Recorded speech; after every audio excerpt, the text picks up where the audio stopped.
लिए चलते हैं तेलंगाना, जहां पर अखिलेश यादव क्या कह रहे हैं, सुनवाते हैं। पार्टी का समय समय पर जो बुनियादी मुद्दे हैं कि महंगाई कैसे कम हो, बेरोजगारी कैसे कम हो, हमारे लोग जो भारत छोड़ करके चले जा रहे हैं, कुछ लोग तो अपनी खुशहाली के लिए जा रहे हैं, लेकिन बड़ी संख्या में लाखों लोग ऐसे हैं जो धन दौलत उनके पास है, वो इस देश में रहना नहीं चाहते, क्योंकि ये सरकार उनको रहना नहीं देना चाहती। इनके पास बुनियादी ठोस मुद्दे जो किसान की जरूरत के वो नहीं पूरे कर रहे हैं। आपको सबको याद होगा, यही बीजेपी के लोगों ने कहा कि हम किसानों की आय 2022 तक दोगुनी कर देंगे, किसान की आमदनी दुगनी हो जाएगी। हालांकि 2023 शुरू हो गया है, लेकिन मुझे तो ये लगता है किसान की तकलीफ और परेशानी को देख करके इन भारतीय जनता पार्टी के लोगों का 2022 अभी खत्म नहीं होगा, इनका 22 खत्म नहीं होगा, 23 आ गया, 24 आ जाएगा। लेकिन भारतीय जनता पार्टी ने जो वादा किया था कि 22 तक हम किसानों की आय दोगुनी कर देंगे, वो अभी दोगुनी नहीं हुई है। हमारा किसान तकलीफ और परेशानी में है, उसको वादा तो कर रहे हैं, लेकिन जो बुनियादी उसे मदद मिलनी चाहिए वो मदद नहीं मिल पा रही है। ये हमारा जो नौजवान दिखाई दे रहा है, ये नौकरी और रोजगार की तलाश में अपना भविष्य चौपट कर रहा है। ये सरकार कोई ठोस कदम नहीं उठा पा रही। आपका प्रदेश में तो सरकार है जहां मुख्यमंत्री काम कर रहे हैं, लेकिन हम तो अपने प्रदेश में देखते हैं जहां पर बड़े पैमाने पर बेरोजगारी है।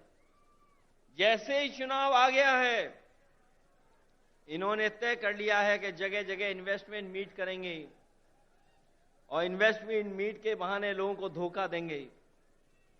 ये प्रचार के माध्यम से धोखा देना चाहते हैं। वैसे तो समय समय पर देश के लोग और देश के जो नेता होते हैं वो G20 की अध्यक्षता कर रहे हैं, लेकिन इस बार इन्हें मौका मिला है अध्यक्षता करने का। मुझे लगता है कि केवल चुनाव के लिए ही प्रचार करेंगे, उसमें कोई ठोस कदम नहीं उठाएंगे। इसलिए आज जब हम इतनी बड़ी संख्या में लोगों के सामने इकट्ठे हुए हैं, जहां मुझे लोग ही लोग दिखाई दे रहे हैं, उनके सामने मैं कह सकता हूं कि अगर तेलंगाना में सफाया हो रहा है बीजेपी का, तो उत्तर प्रदेश भी पीछे नहीं रहेगा। आप अपने प्रदेश से हटाइए, यूपी से हम लोग मिलकर के उनको हटाने का काम करेंगे। हम यूपी वाले यही जानते हैं कि जिन्हें प्रधानमंत्री बनना है वो उत्तर प्रदेश जरूर आते हैं। इसीलिए आपने देखा होगा गुजरात से उत्तर प्रदेश आए। अगर गुजरात से प्रधानमंत्री बन सकते होते तो शायद गुजरात वो नहीं छोड़ते, लेकिन उत्तर प्रदेश के साथ जो धोखा हुआ है उसकी आप कल्पना नहीं कर सकते हैं। मां गंगा हमारी पूजा का, हमारी आस्था का, हमारी संस्कृति की स्थान है। एक पानी का जहाज चला करके, विलासिता का जहाज चला करके न जाने क्या सपने दिखा रही है सरकार। और जिस मां गंगा को साफ हो जाना चाहिए था, मां गंगा वैसी की वैसी है, नदी साफ नहीं है, नदी को साफ नहीं कर पाए। मुझे खुशी है इस बात की कि जब मैं मुख्यमंत्री था उस समय आपके मुख्यमंत्री जी ने एक फैसला लिया था कि यहां पर किसानों के खेत तक और घरों में पानी पीने का कैसे इंतजाम किया जाए। वो जो इंटीग्रेटेड इरिगेशन सिस्टम का आपने शुरुआत की, मैं आपको बधाई देता हूं और जनता को भी बधाई देता हूं, उनका धन्यवाद देता हूं कि आपके प्रदेश से शुरू हुई योजना, जहां पर खेत को पानी, घर में पानी का इंतजाम किया, वही तो भारत सरकार नकल कर रही है। जो आज भारत सरकार नकल कर रही है वो कहीं ना कहीं आपकी देन है। जिस सरकार ने एक उदाहरण पेश किया हो, और न केवल इरिगेशन में और भी क्षेत्रों में। मैं ऐसे सरकार के लोगों को बधाई देता हूं और खासकर मुख्यमंत्री जी को बधाई देता हूं। जहां इतना विकास हो रहा हो, वहीं भारतीय जनता पार्टी के लोग देश को पीछे ले जाना चाहते हैं। उनके मुद्दे, उनके फैसले हमें और आपको पीछे ले जा रहे हैं। इसलिए आज जरूरत है प्रोग्रेसिव नेताओं की, प्रोग्रेसिव सरकारों की। और मुझे उम्मीद है कि जिस तरीके से भारतीय जनता पार्टी ने देश को पीछे कर दिया है हर चीज में, हम सब मिलकर के जो मंच पर बैठे हैं और प्रदेशों में भी हैं, जो साथ मिलकर के काम करेंगे तो देश को एक नई सरकार भी और नए तरह का एक प्रोग्रेसिव एजेंडा देकर के देश को आगे ले जाने का काम करेंगे। मैं एक बार फिर बधाई देता हूं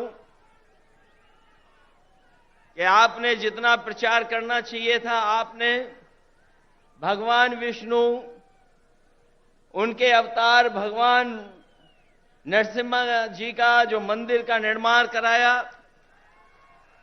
मैं आपको बधाई देता हूं। आपने काम ज्यादा किया, प्रचार कम किया।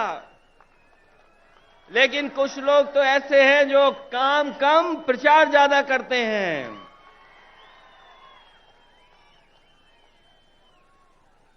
इसलिए जब अभी हम लोगों ने त्योहार भी मनाया है, हमारे यहां मकर संक्रांति का त्योहार तब मनाया जाता है